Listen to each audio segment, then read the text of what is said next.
오늘 저는 고난 속에서 아름다움이 터져 나온다는 제목으로 하나님 말씀을 증거하겠습니다. 옆에 분하고 한번 인사하겠습니다. 당신은 너무 아름다우십니다.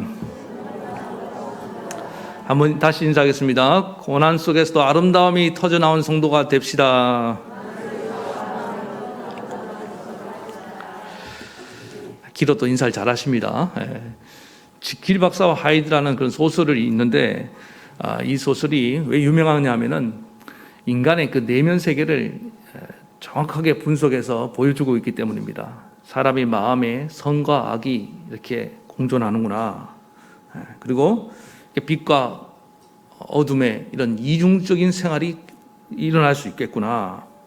이런 것을 아주 잘 보여준 그런 책입니다. 그래서 이것이 지금까지 많은 작품으로 다시 리메이크 되기도 하고, 또 이 소재를 가지고 사람의 심리를 이렇게 보여주는 일들이 일어나고 있습니다. 이 책이 쓰여질 당시가 그 영국의 산업혁명 때입니다. 산업혁명이니까 막 경제적으로 엄청나게 부유해지지 않았겠습니까? 그러면서 동시에 빅토리아 시대인데, 빅토리아 시대는 어떤 시대냐면은 사람들에게 굉장히 높은 도덕적인 그런 수준을 요구받는 그런 시대였습니다. 돈이 많아지고 잘 살게 되었는데 욕망을 억누르면서 살아야 됩니다. 얼마나 사람들이 힘들었겠습니까?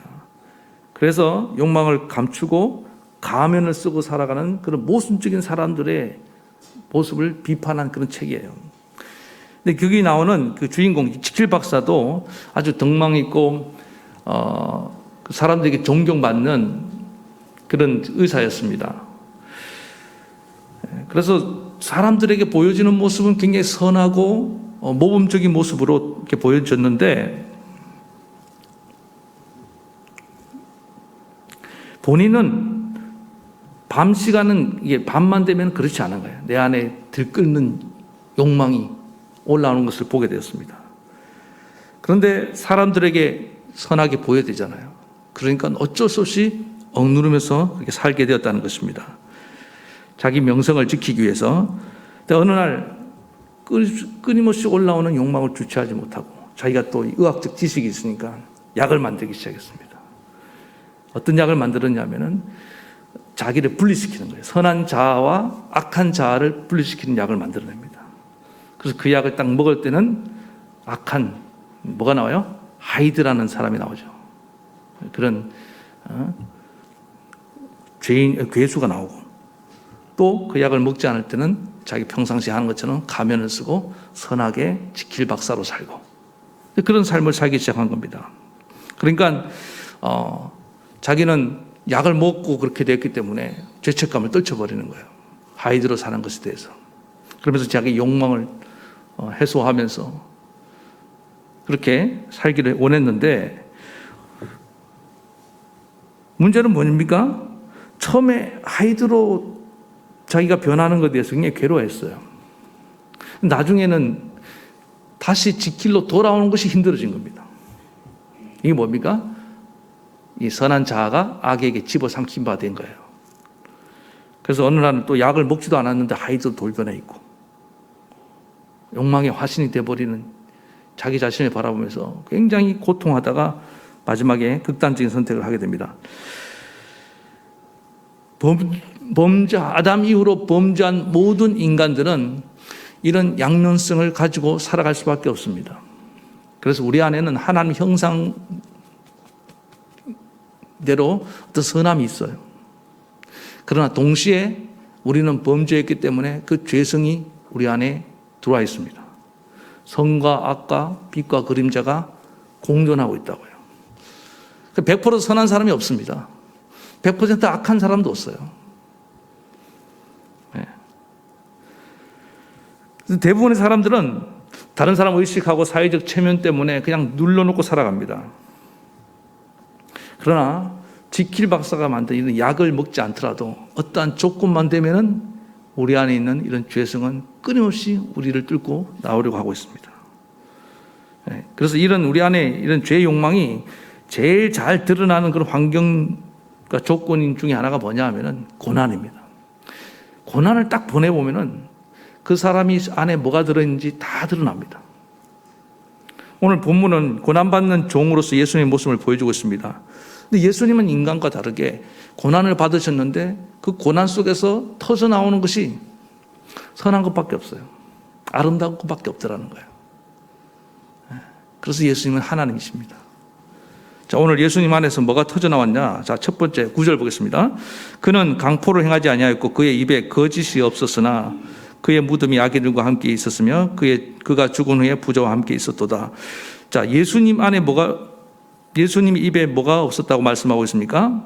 거짓이 없었다. 이전 성경에는 괴사가 없었다 그랬는데, 원래 이 말씀은 이해하려면 십자가형을 이해해야 됩니다. 십자가에 예수님께서 달리셨을 때 모습을 한번 좀 상상해 보겠습니다. 우리가 예수님 순환 당할 때 영상을 볼 때는 예수님이 뭔가 이렇게 천조가리로 가리고 있잖아요. 근데 실제로 십자가형은 다 벌거벗은 채로 달아놓습니다. 하루 이틀 달아놓는 게 아니에요. 죽을 때까지 달아놓는데 빨리 죽지도 않습니다. 어떤 사람은 한 일주일씩 간대요. 그럼 생각해 보세요. 그렇게 양손에 목을 박아서 벌거벗은 채로 거기에 달려있는 그 죄수의 마음이 어떻겠습니까? 육체적인 고통과 함께 그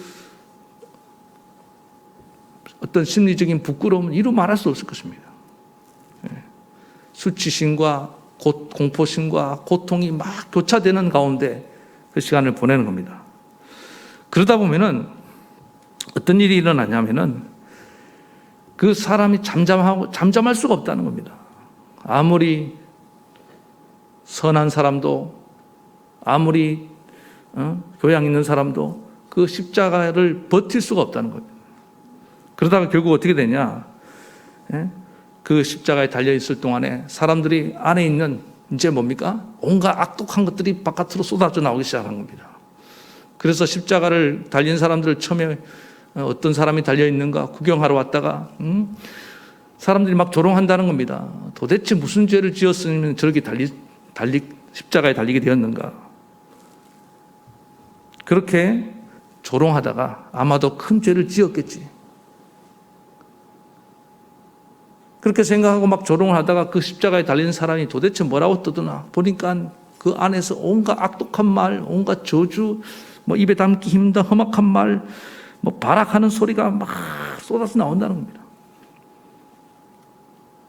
그래서 이 십자가가 얼마나 잔인하고 이게 좀 참혹한 그런 처형이냐면은 인간의 육신은 물론이고 인간의 정신과 심지어 인간의 그 영혼까지 파괴하는 그런 이 사형틀이기 때문에 너무너무 잔인하다는 거예요. 인간을 철저하게 파괴시킵니다. 그렇잖아요. 우리가 가끔 이렇게 뭐 순교 당할 때, 뭐 죽을 때, 목 교수형을 취한다든지, 아니면 뭐 이렇게 목을 친다든지. 그러면 어떻습니까? 순간에 끝나잖아요, 죽음이.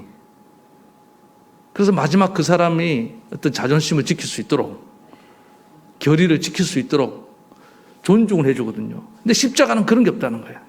그 사람을 처참하게 다 무너뜨린다는 겁니다. 그 영혼까지, 밑바닥까지. 그냥 마지막까지 추한 모습을 다 보이게 만드는 겁니다. 죽음에 대한 예우가 하나도 없는 겁니다. 그래서 자국민에게는 이 십자가형을 못하도록 했습니다. 너무 잔인한 형이기 때문에. 가장 극악무도한 자에게만 내리는 형벌이 십자가형입니다. 이런 극한 고통 가운데 예수님에게서 뭐가 나올 것이냐. 사람들은 주목해 보는 겁니다. 그가 평상시에 선한 일도 많이 하고 병든 자를 고치고 뭐 왕이 될 사람이었지만 그도 역시 별 볼 일 없는 한 비참한 죄인에 불과할 것이다. 다 그렇게 예측하고 십자가를 바라봤는데 놀랍게도 십자가에서 예수님께서 하시는 말씀들은 용서요, 사랑이요, 또 저주가 아니라 축복이 나온 것을 믿으시기 바랍니다. 그래서 로마 백부장이 그 모습을 바라보고 충격을 받은 겁니다. 그래서 그가 고백한 거예요. 그는 진실로 하나님의 아들이었도다. 여러분 속에서 나온 것을 보면 그 사람이 하나님의 아들인지 아닌지를 알 수 있다는 거예요. 우리들 속에 뭐가 있는지 잘 몰라요. 다 이렇게 포장해 놓고 살기 때문에 잘 모릅니다. 예수님께서 분명히 우리 속에 뭐가 있냐고 말씀하시느냐. 마가복음 7장에 보니까 그 사람의 마음 속에서 나오는 것, 악한 생각, 음란과 도둑질과 살인과 간음과 탐욕과 악독과 속임과 음탕과 질투와 비방과 교만과 우매함이니 이 모든 것이 악한 것이다. 이것이 나와서 그 사람을 더럽게 하느니라. 아무리 겉으로 포장해서 속에 있는 것이 나오는 순간 우리는 다 그냥 더러워질 수밖에 없습니다. 이 평상시는 감춰져 있는데 언제 나온다고요? 어떤 조건이 주어지면, 힘을 가하면. 그래서 그런 것이 터져 나오면 깜짝깜짝 놀라는 겁니다. 자기도 놀라요. 내가 이런 것이 안에 있었는가? 여러분 살면서 한 번씩 자기 자신에 대해서 놀라신 분들 그렇지 않아요? 나는 굉장히 점잖고 나 정도로 이렇게 교양 있는 사람이 없는 줄 알았는데 웬걸 뭐 하나 충격을 받아갖고는 갑자기 막 욕이 나온단 말이에요.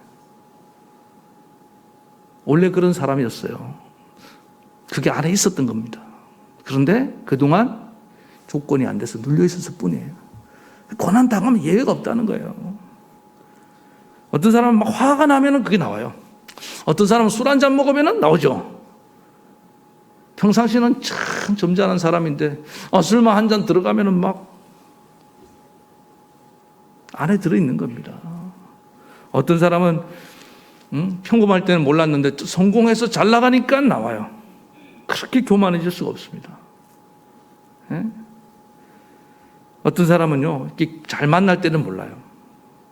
딱 헤어질 때, 우리 청년들, 이런 사람은 특히 조심해야 되는데, 헤어질 때 뒤끝이 막 장렬인 사람이 있어요. 예? 헤어질 때 막 괴로워하고, 네가 뭔데 나를 찾냐? 헤어져도 내가 너한테 이별을 통보해야지. 이런 사람 있잖아요. 근데 원래 그 사람은 그랬던 거예요. 나 정말 그런 사람인 줄 몰랐다. 아니, 원래 그 사람 안에 그것이 내재되어 있었는데 이별이라는 조건이 발생하니까 그 안에 있는 것이 터져 나온 겁니다. 이걸 우리가 언제까지 눌러놓고 살아갈 수가 없는 겁니다. 하이드가 우리 안에 다 있어요. 막 끄집어 나오려고 그러고 있습니다. 어떤 사람은 사람들 앞에서는 괜찮은데 혼자 있을 때 막 나옵니다. 그래서 D.L. 무디 같은 분은 목사님이 이런 얘기했습니다. 아무도 보는 사람이 없을 때의 인격이 바로 당신의 인격이다. 진짜 인격이라는 거예요. 사람들끼리 있을 때는 가면 쓰고 있기 때문에 잘 모르지만 혼자 있을 때 널 봐라. 그래서 뭔가 힘을 주면은 극단적인 힘을 주면은 그게 막강한 권력이든지 아니면 돈이든지 아니면 어떤 극한 고난이든지 이별이든지 그때 컨트롤 안 되면서 그냥 막 쏟아져 나오는. 그럼 하나님 왜 우리를 그렇게 만드실까요? 예? 우리를 그렇게 이끌어가는 이유는 뭐냐면은 우리 실체와 직면하게 만들기 위함입니다.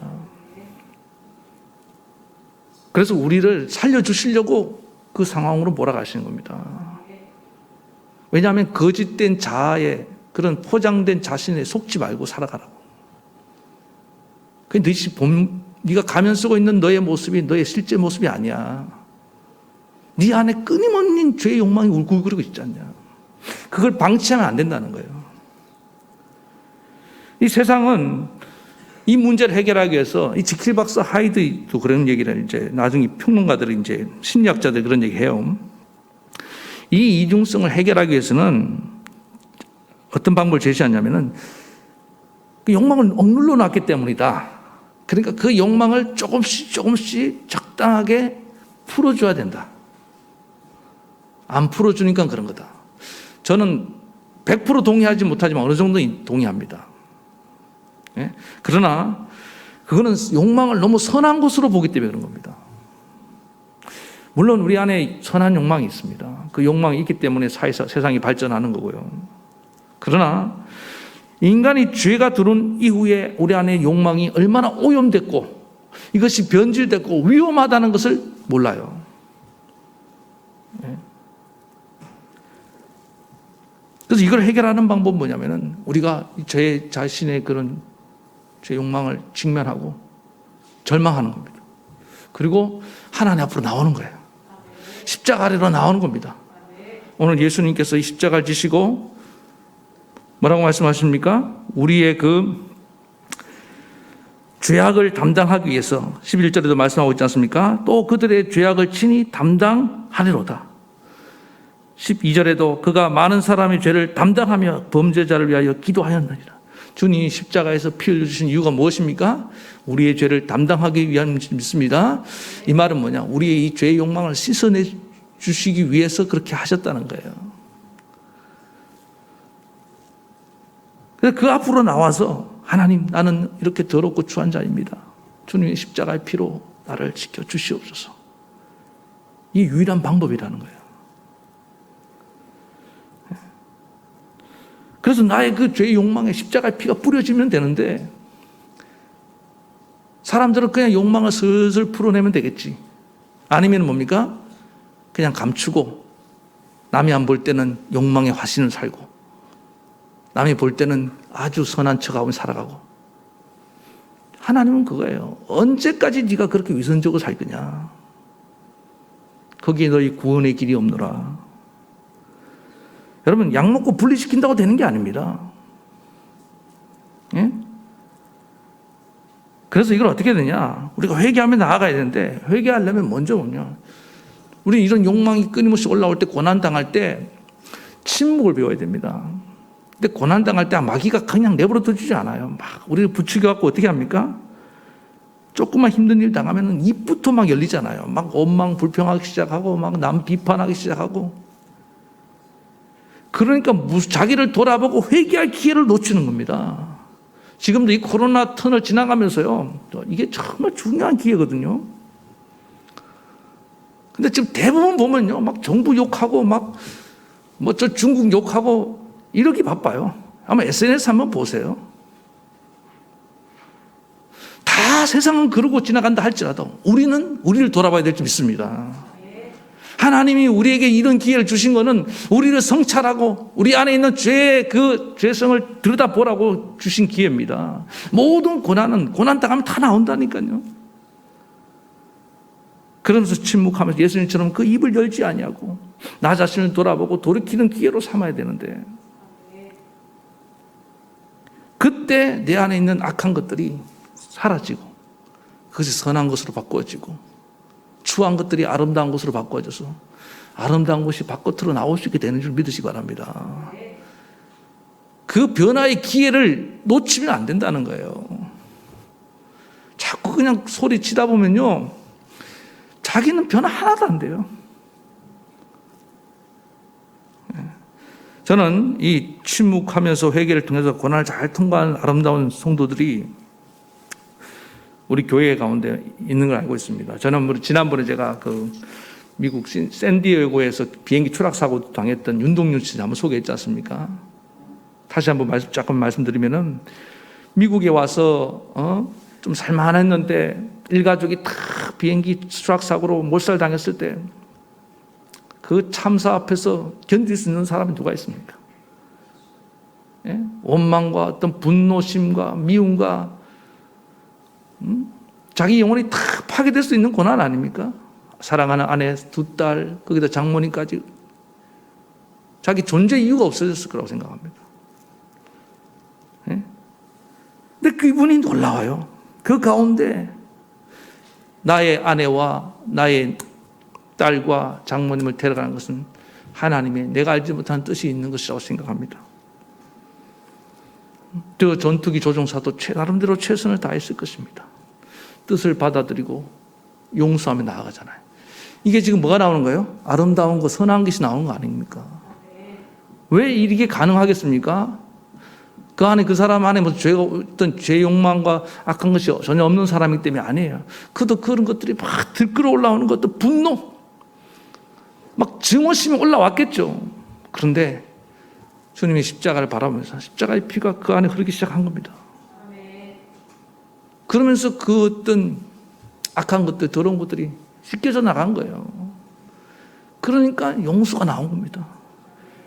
이해해 주잖아요. 그냥 나오는 게 아닙니다. 그러니까 얼마나 그 미국 사람들을 놀라게 만들잖아요. 저 한국에서 온 가족, 저 윤동 씨 교회 다닌다고 하는데 그렇게 아름다움의 빛을 발하니까 그 감리교회 막 부흥을 하는 겁니다. 오늘 이 시대에 이렇게 십자가 지면서 아름다움을 뿜어낼 수 있는 그리스도인이 그립다 이 말입니다. 오늘 우리 교회에 그런 성도가 나오길 축원합니다. 감동적인 얘기가 나오는 거예요. 언젠가 가수 나을 씨라고 탤런트 한혜진 이 자매라고 이렇게 연예인하고 사귀다가 헤어졌다는 충격적인 소식을 들었는데 보통 그러면요 서로 막 비방하고 막 자기는 잘못한 게 없다 저쪽만 잘못했다 이런 얘기 하는데 이 나을 씨가 참 멋있어요. 다 내 탓입니다. 그리고 한혜진 씨는 아무 잘못이 없습니다. 참 좋은 여자입니다. 그리고 다닌 겁니다. 헤어져도 이렇게 멋있게 헤어지면 얼마나 좋겠습니까? 그래서 생각해보니까 본인도 억울한 게 없겠습니까? 본인도 괴로운 게 없었겠어요? 상처가 없었겠냐고요. 그런데도 왜 이게 가능했냐? 이 나을 씨는 진짜 리얼 크리스찬이었다고 생각합니다. 저는 십자가 은혜가 뭔지 아는 거예요. 내가 더 나쁜 사람이지. 그러면서 십자가 앞에서 자기를 돌아보고 회개하고 그러니까 이런 용서가 나오고 축복이 나온 걸 믿으시기 바랍니다. 고난은요 항상 하나님 먼저 우리를 변화시키길 원하신다니까요. 오늘 어떤 고난 가운데도 우리 안에 있는 이 죄악을 직면하고 주님의 보혈로 씻음받고 선함과 아름다움이 터져나오는 그런 삶을 사는 저와 여러분 되길 바랍니다.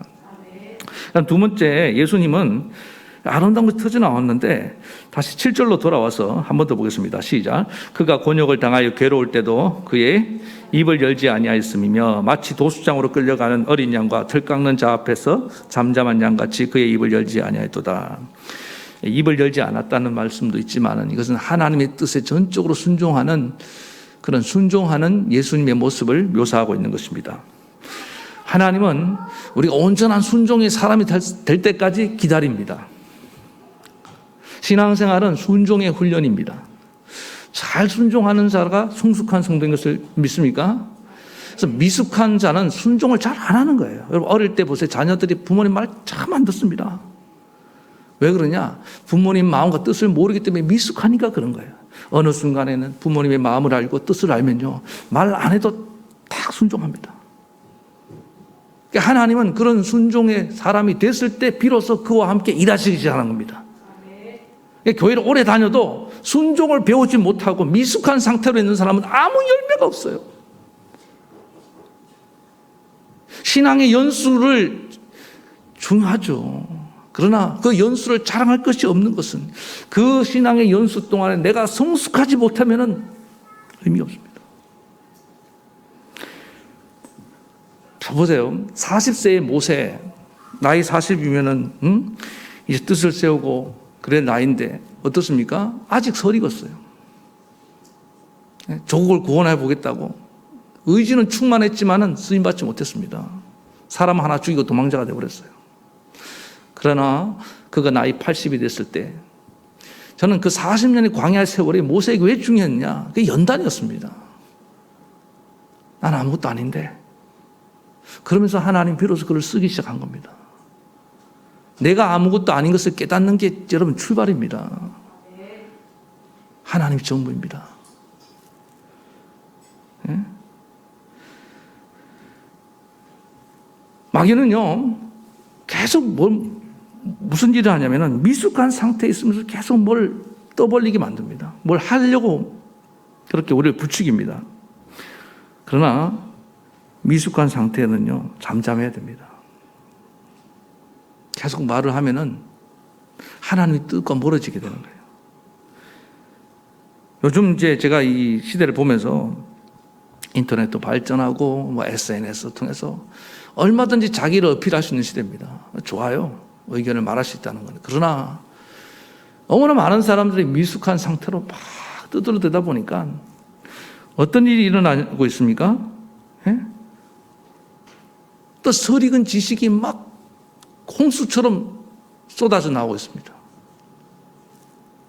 예? 그리고 이 설익은 어떤 모습 중에서 그런 게 있잖아요. 뭐 자기가 옳다고 말하는 것들, 정의라고 외치는 것들. 근데 그런 내용들을 가만히 들여다보면은 제가 정말 안타까운 건 뭐냐면은 본인이 하나님이 되어버렸어요. 이 시대에는 하나님이 너무나 많습니다. 이 시대는. 아기가 인간을 범죄하면서 최초의 유혹이 뭐였습니까? 선악과를 먹고 네가 하나님처럼 되라. 거기에 다 넘어갔습니다. 내 말이 진리고 내 말이 기준이고 내 말이 정의다.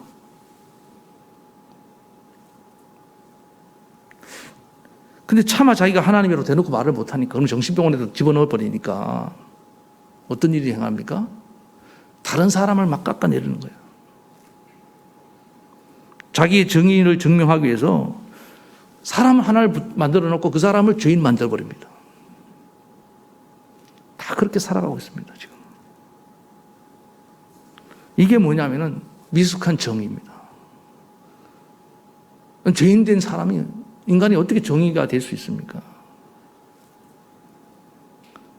양심 있다고 고백하는 사람, 그 사람 정말 양심 있는 줄 알았어요. 근데 보니까 어떻게 하냐? 자기의 양심을 증명하기 위해서 다른 사람을 위선자로 만들어버리더라고요. 진짜 양심 있는 사람, 정의로운 사람은 자기 스스로 증명하려 하지 않아도 때가 되면 증명되는 걸 믿으시기 바랍니다. 그래서 우리가 신앙생활하면서 제일 나쁘게 하는 형태가 뭐냐면 자꾸 남하고 비교하는 겁니다. 나는 저 사람보다 좀 낫다. 그런데 그런 신앙생활은 결국에는 뭐냐면 항상 다 무너뜨리고 내 영혼조차도 다 추락하게 만든다는 것을 기억해야 됩니다.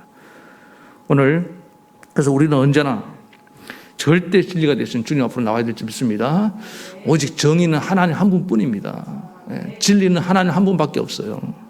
그래서 거기에 굴복하고 순종하고 나오는 거예요. 자, 오늘 사람들이 예수님이조차도 얼마나 그들이 오판하고 있었는지 8절을 보겠습니다. 자, 그는 곤욕과 신문을 당하고 끌려갔으나 그 세대 중에 누가 생각하기를 그가 살아있는 자들의 땅에서 끊어지면 예수님 십자가에 죽는 것을 말하는 겁니다. 마땅히 형벌받을 내 백성의 허물 때문이다 하였으리요. 그러니까 예수님이 형벌 받을 내 백성을 위해서 내 백성의 허물 때문에 십자가에 죽으셨는데 설마 예수님이 이 백성의 죄 때문에 죽으셨을까? 다 그렇게 생각했다는 겁니다. 자기의 숨은 죄가 있었으니까 저렇게 십자가에 달린 거겠지. 예수님 십자가에 달린 것이 예수님 무슨 죄가 있어서 달린 겁니까? 그는 우리의 허물 때문이요. 우리의 죄악을 인함인 것을 믿습니까?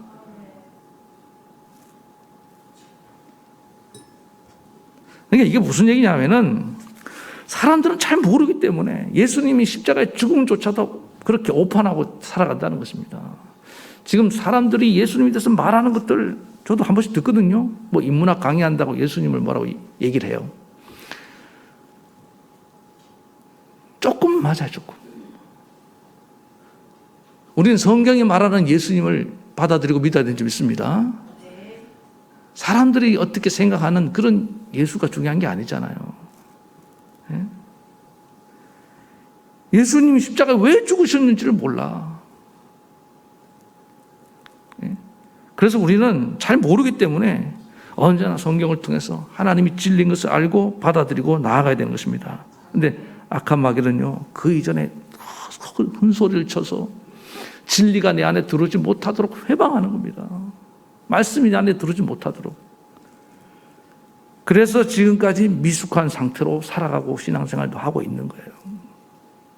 간절히 바랍니다. 오늘 우리가 기억할 건 뭐냐면은 십자가 앞에 나와서 다시금 예수님 십자가를 제대로 바라볼 수 있는 눈이 열리기를 축원합니다. 눈이 열려야 돼요. 그리고 잠잠하면서 제발입니다. 나를 좀 돌아보세요. 아멘? 그리고 저는 십자가를 바라보세요. 그러면서 내가 정화되어야 될 시간입니다. 이 시간은 내가 변화되어야 될 시간이라고요.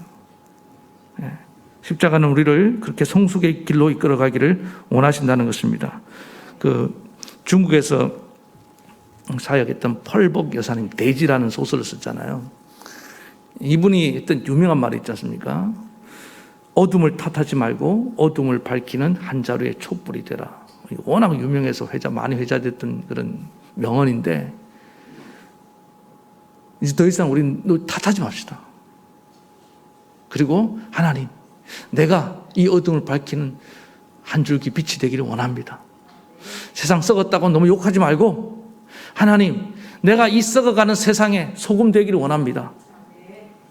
주님 그러라고 우리를 부르신 거 맞습니까? 저는 우리 교회가 이 40주년을 맞이하면서 좀 이렇게 이제 변화될 때라고 생각합니다. 하나님 그동안 막 원망했습니다. 욕했습니다. 아니야. 너 자신을 돌아봐라.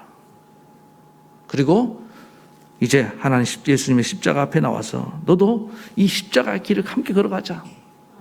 아름다움을 고난당하고 억울하지? 부당하지? 여러분, 십자가는 예수님만큼 억울한 사람이 있습니까? 근데 주님의 십자가를 생각하면요, 우리도 억울한 거, 부당한 걸 수용할 수 있어야 됩니다. 그리고 잘 생각해 보세요. 우리가 구원받은 것이, 여러분, 이게 정당하다고 생각합니까? 어떤 사람은 착각하는 분들이 뭐냐면은, 나 같은 사람 정도는 구원해 줘야지. 하나님이 참 사람 잘 봤다고. 이렇게 생각하는 분들이 많아요. 그렇지 않습니다. 우리 같은 죄인이, 나 같은 죄인이 구원받은 자체가 부당한 거예요. 목사님, 나 그렇게 큰 죄를 안 지었는데요. 그러니까 아직 모르는 거예요. 그럼 사도 바울이 무슨 죄를 많이 지어서 죄인 중에 괴수라고 그랬습니까? 내 안에 있는 이 죄의 욕망 덩어리를 바라보니까 그냥 가면만 쓰고 잘 적당히 눌러놔서 환경과 때가 안 됐을 뿐이지, 그 어떤 중악한 강도보다도 더 악한 죄인이 난데 그런 나를 주의 피로 구원해 줬으니까 이게 정당하냐 이 말이에요. 얼마나 우리가 부당한 은혜를 받았습니까? 이걸 깨달아야 됩니다. 아멘입니까? 이게 진짜로 깨달아지면요, 웬만한 부당한 억울한 일 만나도 수용이 가능해지는 겁니다. 그래서 십자가 은혜를 받으라는 거예요. 조금만 억울한 일, 부당한 일 있으면 참지를 못해요. 참지를 못해. 왜 그러냐? 주님의 은혜가 얼마나 부당한 은혜인지를 내가 모르기 때문에, 내가 받은 은혜는 그게 뭔지 모르기 때문에, 내가 1만 달러를 탕감받은 죄인인 거 모르기 때문에, 그래서 그 은혜가 임하는 순간부터 뭡니까? 이 부당하고 억울한 세상 가운데서도 억울하지만은 악하게 말하지 않고 선한 말을 하고 아름다움을 뿜어져 내면서 살아가게 될 줄로 믿습니다. 오늘도 주님 앞에 나와서 이 십자가의 은혜를 받고 아무리 힘들어도 함부로 말하지 마십시다. 고난을 생각하면서 고난 가운데서 오늘 십자가의 피로 내 악함이 사함받고 씻겨져 나가고 변화되어서 아름다움을 쏟아내며 살아가는 주의 거룩한 자녀 되길 축원합니다. 함께 찬양 부르시겠습니다.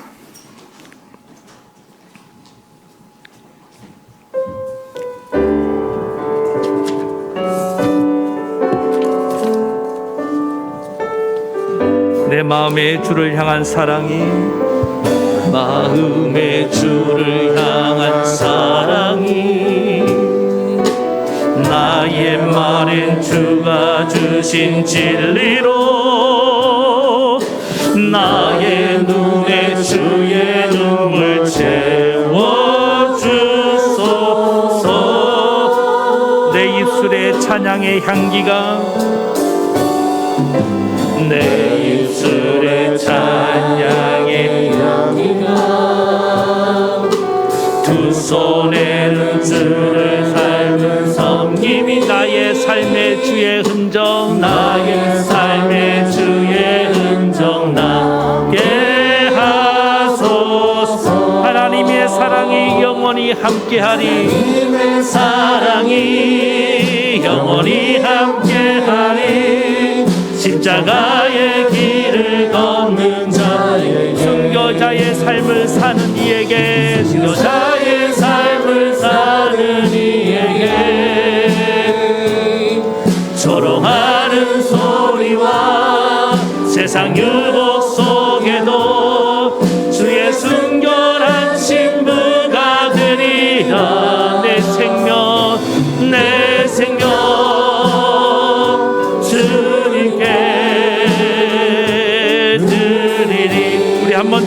나의 마음에 주를 향한 사랑이, 주를 향한 사랑이, 나의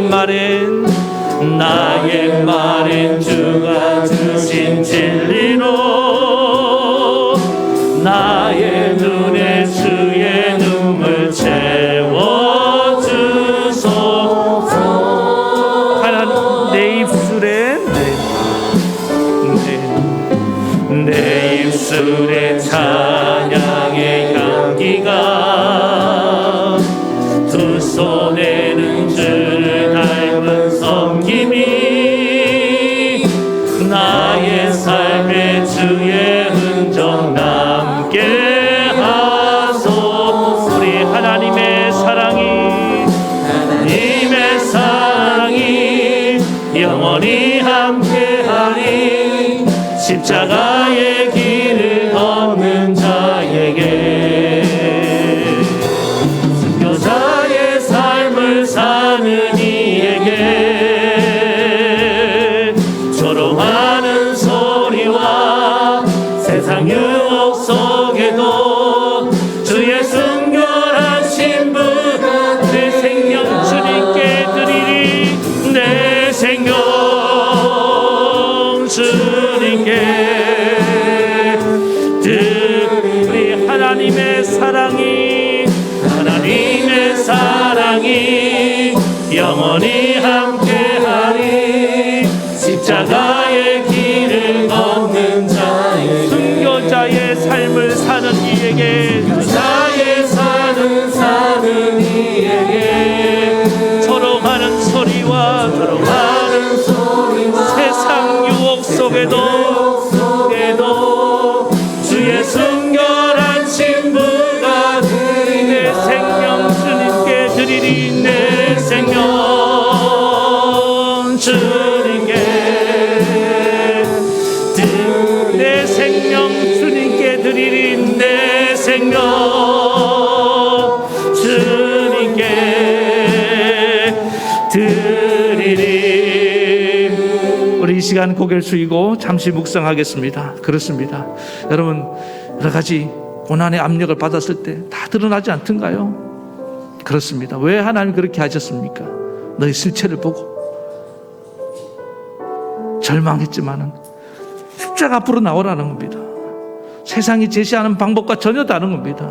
죄의 욕망을 적당히 풀어놓고 그냥 분리시키고 살아간다고 되는 것이 아니야. 십자가의 피로 네 안에 그 욕망에 뿌려지면 그게 씻겨져 나간다는 겁니다. 그래서 우리 안에 선한 것들이, 아름다운 것들, 예수님처럼 뿜어져 나오는 인생 살게 하려고 고난을 주신 거예요. 연단 받는 거 아닙니까? 주님, 그래서 우리가 그동안 내 멋대로 살았지만 하나님의 뜻에 순종하고 예수님처럼 이 어두운 세상에 빛이 되고 이 썩어가는 세상에 소금 되라고 우리를 부르신 줄로 믿습니다. 그런데 하나님 고난당할 때마다 너무 우리는 떠들고 입만 열고 남 비판하고 원망하다가 세월 다 보냈습니다. 주님, 이 고난의 세월 속에 나를 돌아볼 시간을 놓쳤습니다. 오늘 이 시기 사순절 기간에 주님 나를 돌아봅니다.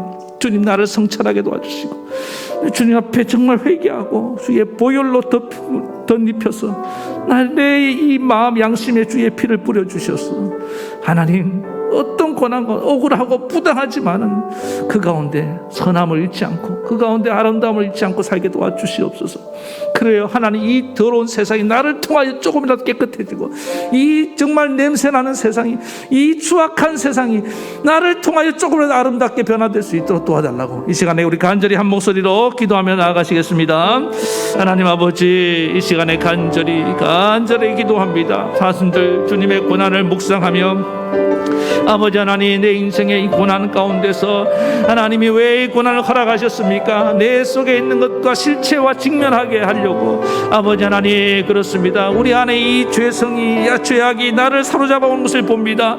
아버지 하나님, 그러나 이것을 어떻게 해결할지를 모르고 아버지 하나님 숨겨놓고 가면 쓰고 다니고 이중생활하고 조금씩 풀어난다고 되는 것이 아닌 줄로 믿습니다. 우리 하나님 아버지, 온전히 주님의 십자가의 은혜의 자리로 나와서 주님의 피가 내 영혼에 뿌려져야 되는 줄로 믿습니다. 오늘도 하나님 이 시간에 주님의 골고다 언덕으로 나아갑니다. 십자가 아래로 주님 엎드립니다. 사랑하는 우리 성도들에게 주의 피를 뿌려 주시옵소서. 아버지 하나님, 그 양심이 변화되게 도와주시고, 오늘도 아버지 하나님, 그래서 이제는 정말 주님과 같이 악한 것을 쏟아내며 살아가는, 더러운 것을 쏟아내며 살아가는 인생이 아니라 하나님 아버지 선한 빛을 바라며 아버지 하나님 용서를 말하고 아버지 축복을 말하며 살아갈 수 있는 주의 종들 되게 도와주시옵소서. 이 어두운 세상에 빛을 바라며 살게 도와주시옵소서. 이 썩어가는 세상에 소금 되어 살게 도와주시옵소서. 우리 하나님이여, 오늘 세상 사람들처럼 똑같이 더러운 것, 악한 것들을 쏟아내며 살아가지 않도록 주님 이 시간에 나를 변화시켜 주시옵소서. 아버지 하나님, 주님의 고난에 동참하며 오늘 우리는 이 변화의 은혜가 임해진 줄로 믿습니다. 우리 사랑하는 모든 성도들에게 이 은혜를 넘치도록 부어 주시옵소서. 예수님의 이름으로 기도하옵나이다. 아멘. 하나님 아버지, 감사합니다. 고난 중에 하나님 나의 실체와 직면하게 도와주시고, 오늘 이 죄악을 주님의 십자가 아래 가져와서 주님 눈물로 회개하오니 주님 오늘 주의 피로 나를 씻겨 주시옵소서. 이 욕망 덩어리들이 나를 끊임없이 죄악으로 사로잡은 것을 봅니다. 하나님이여, 나를 구원하실 분은 주님밖에 없습니다. 주님 나를 치료해 주시고 주님 나를 씻겨 주시옵소서. 그래서 하나님, 어떤 상태에서도 더러운 것들 뿜어내는 인생이 아니라 깨끗하고 선하고 아름다운 것을 뿜어내는 그런 예수님과 같은 삶을 살게 도와주시옵소서. 이 어두운 세상을 밝히고 이 썩어가는 세상의 소금이 되어서 주님 오늘 우리를 부르신 줄로 믿습니다. 우리 교회가 앞으로 이 사명 감당할 수 있도록 축복해 주시옵소서. 예수님 이름으로 기도합니다. 아멘. 아픈 데 손 얹고 기도하겠습니다. 주님, 오늘도 믿음으로 손을 얹었습니다. 주님, 오늘 이 육신의 연약함도 주님께 맡겨드립니다. 예수님의 채찍에 맞음으로 너희는 나음을 얻었도다. 주님 자원해서 그 채찍에 맞는 것을 선택을 하셨습니다. 우리를 위함인 줄 믿습니다. 주님의 덩어리에 찢어진 그 곳에서 흘러나온 피가 하나님 나를 치료한 줄 믿습니다. 오늘 사랑하는 우리 성도들 깨끗이 고쳐주셔서 주님의 영광을 나타내 주시옵소서. 주님이 고치시면 내가 나으리라. 오 하나님, 주님의 영광이 되는 성도들의 삶이 되게 도와주시옵소서. 오늘 병원에 있고 또 여러 가지 집안에서 회복을 기다리는 사랑하는 우리 가족들까지도 깨끗이 고쳐주시옵소서. 주님 치료해 주실 것을 믿으며 예수님의 이름으로 기도하옵나이다. 아멘. 이제는 우리 주 예수 그리스도의 크신 은혜와 하나님 아버지의 만극하신 사랑하심과 성령의 감동, 감화, 교통, 위로, 역사하심이 오늘 고난을 통해서 하나님 죄악 고난 앞에서 예수님의 십자가 아래 나와서 그의 피로 씻음 받고 더러운 것들이 아니라 선하고 아름다운 것들을 뿜어져내며 살기 원하는 사랑하는 모든 성도들 머리 위에 저대 가정과 자녀와 생국과 이 나라 이 민족에까지 영원토록 함께 하옵시기를 간절히 축원하옵나이다. 아멘.